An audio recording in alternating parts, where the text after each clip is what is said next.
안녕하십니까. 야샬롬. 오늘은 지난 할례에 대한 영상에 이어서 침례와 죄를 씻음 받는 것과 구원에 대해 야훼 아버지가 알려주신 것을 말씀드리겠습니다. 여러분, 원래 침례와 죄를 씻음 받는 것과 구원받는 것은 각각입니다. 이것이 나중에 AD 2세기에서 3세기 때 성경을 다시 수정하고 편집하고 번역하는 과정에서 침례와 죄를 씻음 받는 것과 구원을 하나의 연결고리로 만들게 됩니다. 그럼 고대 때 침례와 죄 씻음 받는 것과 구원은 무엇이 달랐을까요?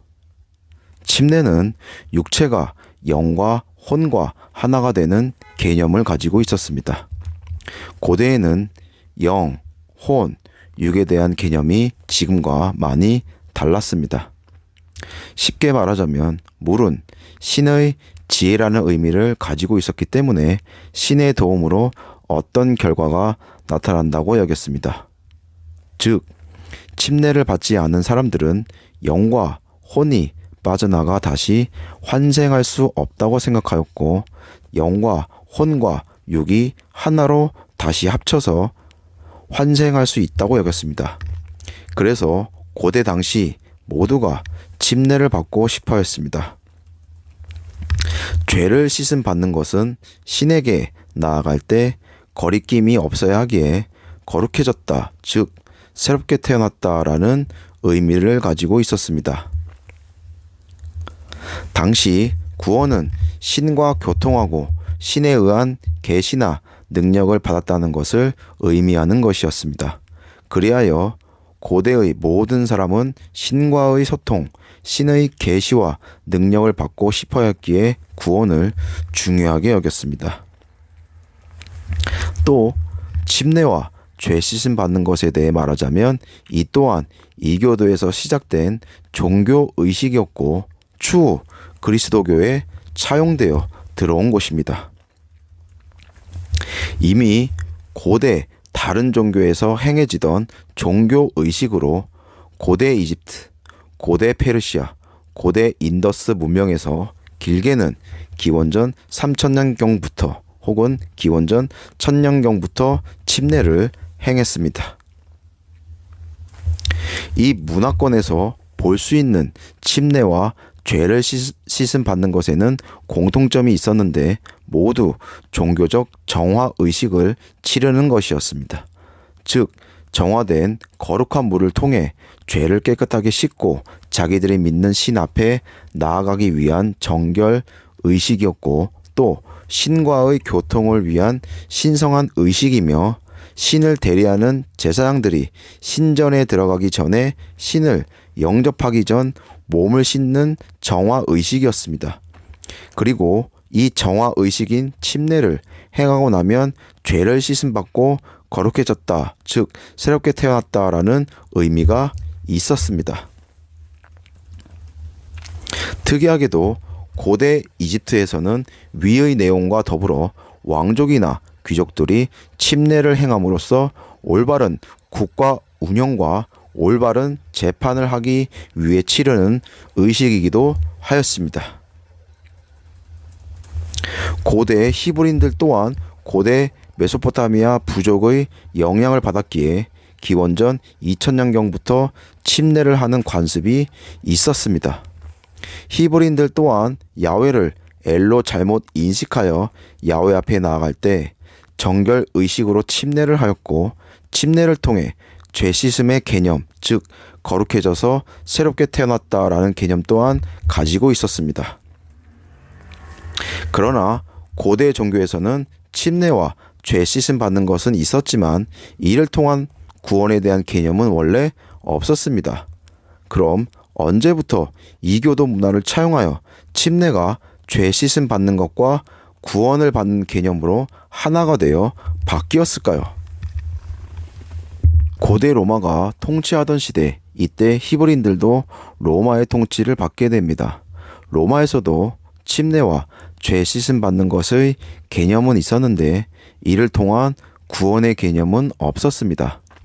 그러나 나중에 로마에서는 미트라 신을 주신으로 하여 정말 많은 신들을 섬겼는데 다른 신들을 섬길 때는 행하지 않았지만 오직 미트라 신에게 나갈 때는 로마의 모든 왕족, 귀족, 신분이 높든 낮든 상관없이 물에 몸을 담갔다가 나오는 행위가 있었습니다. 기원전 1세기경 침례와 죄 씻음 받는 것과 구원의 개념을 하나로 묶게 됩니다.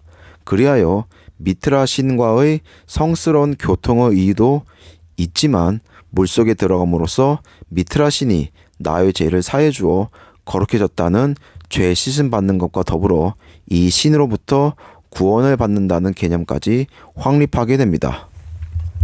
번외로 로마 군대는 전쟁에서 이기고 돌아오면 승리의 상징으로서 또 수많은 자들을 죽인 죄를 씻음 받는다는 개념으로 물침례를 하는 관습 또한 있었는데 이것이 로마의 목욕탕이 발달하게 된 계기가 되었는데 이런 이유 때문입니다. 다시 돌아와서 로마의 지배를 받던 히브리인들도 점차 삶 속에 이런 고대 로마의 이교도 문화가 스며들기 시작합니다. 고대 로마 당시 야훼 아버지가 준 율법만을 중요하게 여긴 히브리인들은 율법도 중요하지만 침례를 통해 죄 씻음 받는 것과 구원받는 것도 중요하다는 내용을 퍼뜨리기 시작하였고 이런 내용이 추후 2세기에서 3세기경 성경에도 추가되어 기록됩니다. 대표적인 성경 구절은 기존 성경 개바서 즉 베드로전서 3장 21절 물은 예수 그리스도께서 부활하심으로 말미암아 이제 너희를 구원하는 표니 곧 침례라. 또 마가복음 1장 4절에 보면 침례를 주는 요한이 이르러 광야에서 죄사함을 받게 하는 회개 침례를 전파하니라는 구절이 나오는 배경이 위의 내용과 같습니다. 실제로 요르단강에서 요한이 사람들에게 야훼의 왕국이 가까이 왔다고 회개하라고 전한 것은 맞는데 침례를 준 것은 아닙니다. 그럼 메시아 엠마누아는 실제로 침례를 받았을까요? 기존 성경 누가복음 3장 21절에 보면 백성이 다 침례를 받을새 예수도 침례를 받으시고 기도하실 때 하늘이 열리며 라는 구절이 있습니다. 그러나 실제로 메시아 엠마누아는 침례를 받지 않았습니다. 그리고 엠마누아를 따르던 형제 자매들도 침례를 받지 않았습니다. 원래 형제 자매들이 처음 성경을 기록을 할 당시에는 이교도와 겹치는 행위, 예식, 기적들은 모두 기록하지 않고 오직 야훼 아버지가 엠마누아를 통해 죽은 자를 일으킨 사건만 기록되어 있고 나머지는 엠마누아가 야훼 아버지의 일, 즉 야훼 아버지의 사랑과 새 계명과 야훼 아버지의 왕국을 전하고 가르친 내용이 전부입니다. 그러나 위에서 언급했듯이 기원 후 2세기에서 3세기에 편집되고 수정이 추가되었다고 말씀드렸습니다.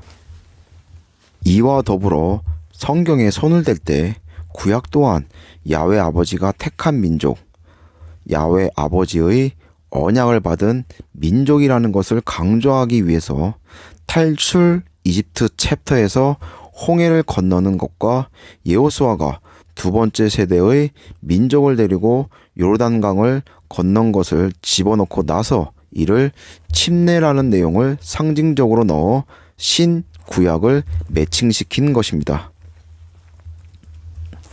그러면 왜 잊지도 않은 사건을 기록하여 편집한 것일까요? 그 이유는 세 가지가 있습니다.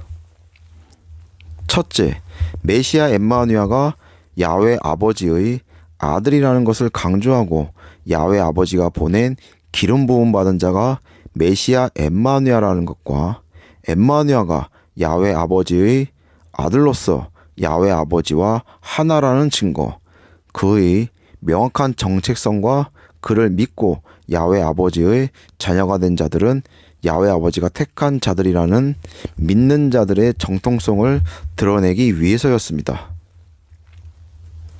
또 고대 이교도 신화나 전설에 보면 신의 아들은 침례를 받고 난 후 거룩해진 상태에서 인간들과 교류했다는 내용이 정설로 남아있는데, 이것을 성경 저자들이 참고하여 그리스도의 신성을 강조하기 위해서 집어넣은 내용입니다.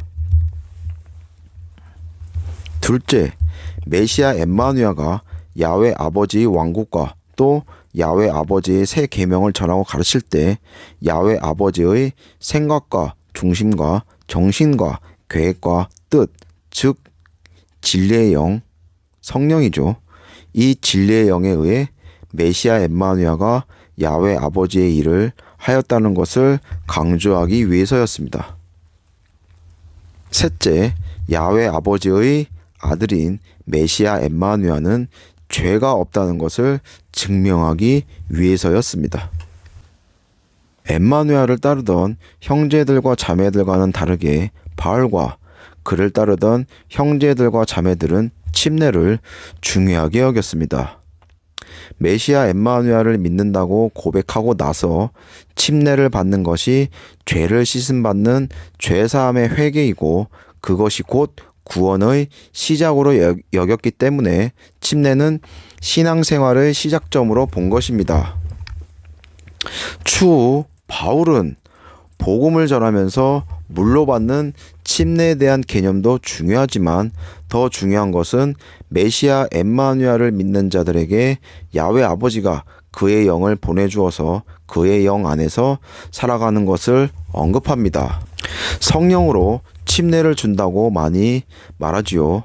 영, 혼, 육에 대한 영상에서도 언급을 했지만 바울은 메시아 엠마누아를 따르던 형제들과 자매들과는 전혀 다른 관점을 가지고 있었기 때문에 야훼 아버지가 그의 영을 주어 새로 태어나서 살아가는 부분을 추후 더 강조하게 됩니다.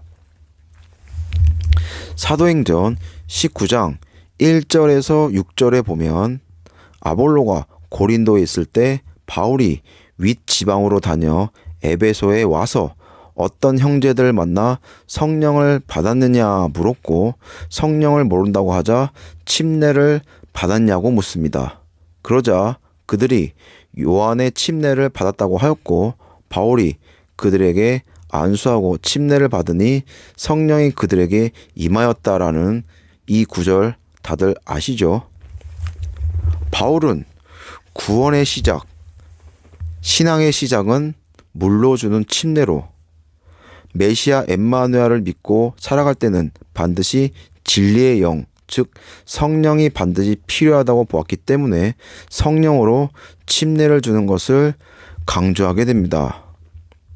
오늘은 침례와 죄 씻음 받는 것과 구원에 대해서 알아보았습니다. 항상 야훼 아버지와 그의 아들 메시아 엠마누아 안에서 안식과 평강을 누리길 소망합니다. 감사합니다.